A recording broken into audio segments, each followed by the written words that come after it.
早啦 ，Sophie 成人啦，而家呢一刻個感受同埋心情同大家分享一下。我本身諗住係專注喺自己嘅部分做好咗先，因為我好緊張啦。但係睇完之後咧，我想多謝你哋。即係點解我會由頭喊到落尾咧？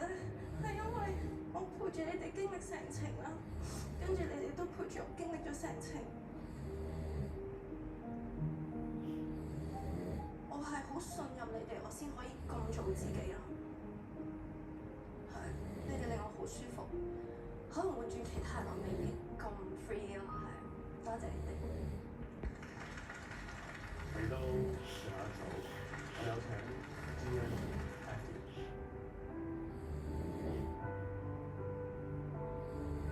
首先幾位，跟住先。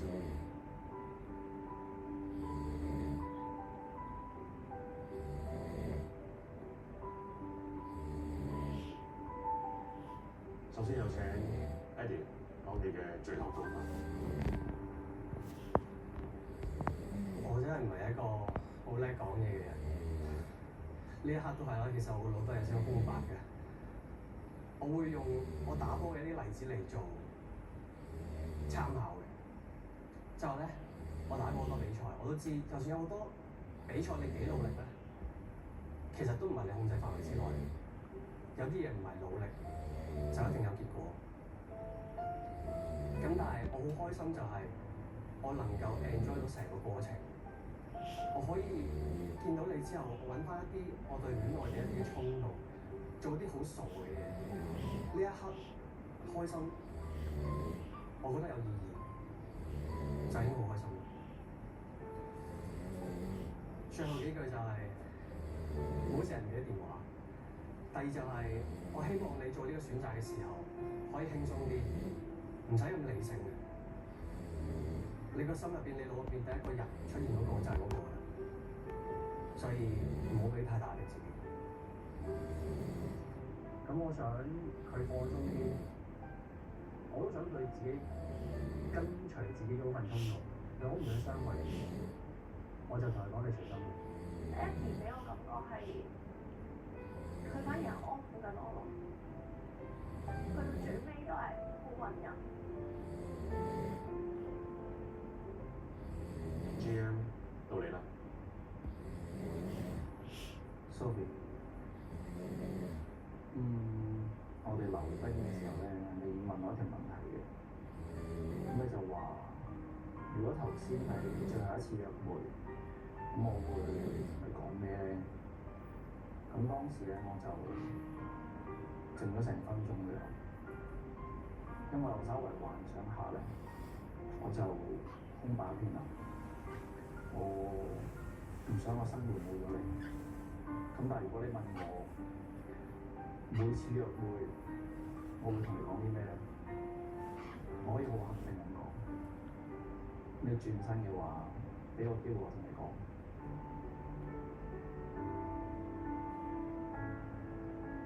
我嗰下其實唯一想同佢講嘅就係嗰3個字，我唔想背住佢講。我覺得呢樣嘢係要當面講。等陣，我會先請台上面嘅女神轉身。喺10秒之內，如果佢肯轉身嘅話咧，就代表住佢肯俾對方一個嘅機會，繼續相處、繼續了解、繼續發展。咁如果佢作出一個決定之後，我先再請男士轉身。Sophie， 你諗清楚啦。我而家倒數10。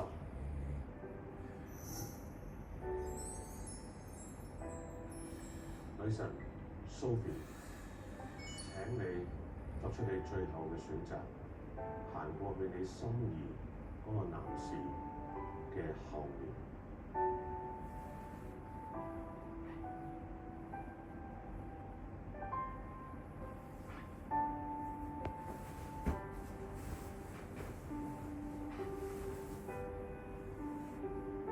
Sophie 終於作出咗選擇，到男士轉身。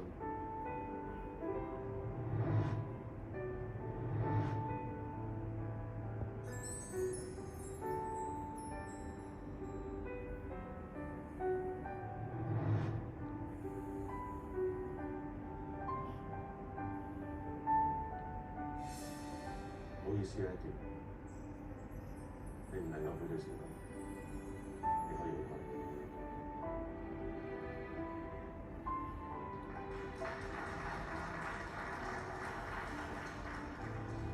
係咯，同自己想象已經差唔多啦。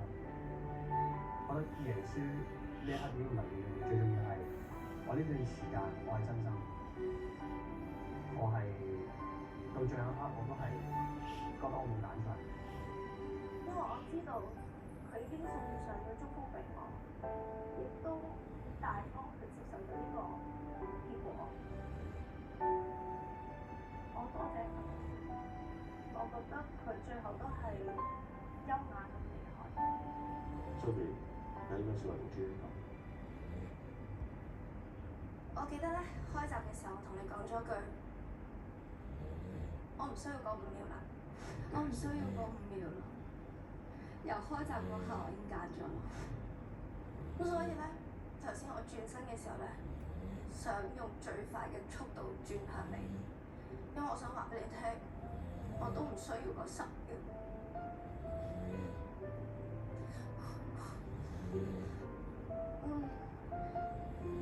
呢一段旅程咧，我好多謝首先你咁勇敢咁參加咗呢個女神配對計劃啦，你透過一次又一次嘅活動啦、考驗啦，你去證明俾我睇，你真係好努力，同埋好有誠意。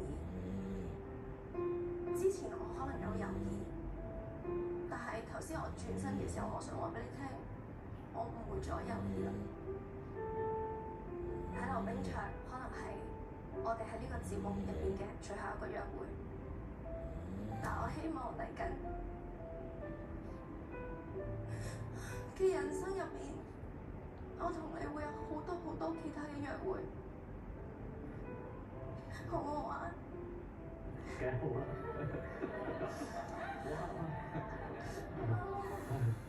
Sophie，我愛你，我愛你，我愛你。做女朋友，當我識你，我保護你，好唔好啊？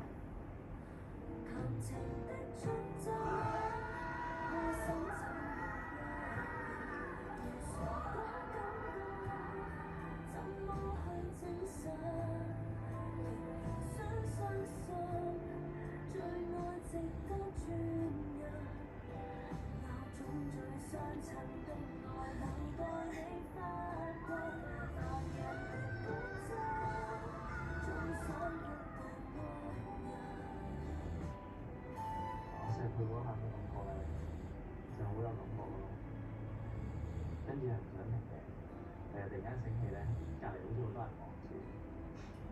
嗰刻我係想大家全部人喺我世界消失嘅一個人。黐線㗎，好怕醜啊！你一嚟咁樣猛烈攻勢我有啲，我唔知啊。